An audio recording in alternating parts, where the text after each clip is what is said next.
जय श्री राम। साथियों, जब कहीं 10 आदमी इकट्ठा हो जाते हैं, जैसे कोई पंचायत हो जाती है, तो वहाँ एक आम सी बात बोली जाती है।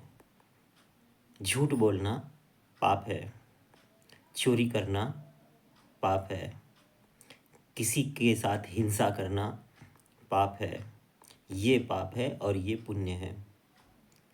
जब हम ही सब ये कहते हैं कि झूठ बोलना पाप है, चोरी करना पाप है, ये करना पाप है और ये करना पुण्य है, तो फिर करता कौन है?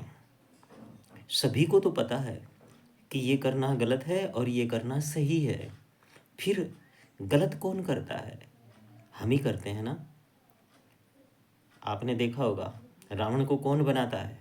रावण को हम ही बनाते हैं और हम ही फिर उसे बुरा बता करके जलाते भी हैं। हम ही बनाते हैं और हम ही जलाते हैं। यही बात समाज में भी प्रचलित है। हम ही बुरा करते हैं और हम ही बोलते हैं ये करना बुरा है, ये करना भला है, ये करना बुरा है, ये करना भला है। इसलिए साथियों, करनी कथनी में दोनों में फर्क जब तक रहेगा, तब तक ना तो आप धर्म के मार्ग पर हैं, नहीं आपके अंदर सत्संग है, नहीं आपके अंदर तब तक विवेक है।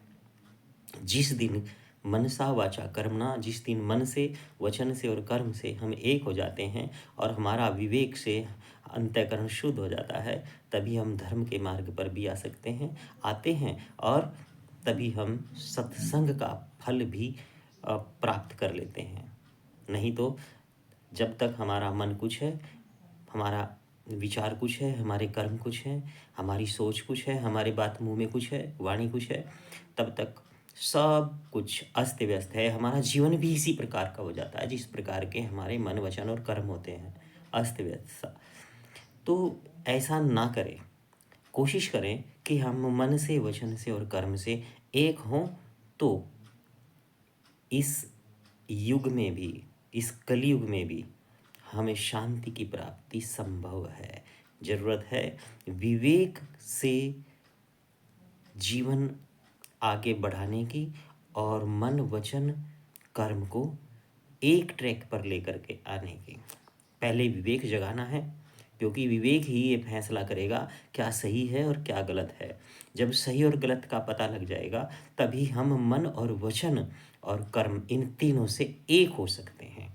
नहीं तो गलत में भी हम मन वचन कर्म में एक हो सकते हैं, सही में भी एक हो सकते हैं। इसलिए हमें सही में एक होना है, मन और वचन और कर्म से, गलत में एक नहीं होना है।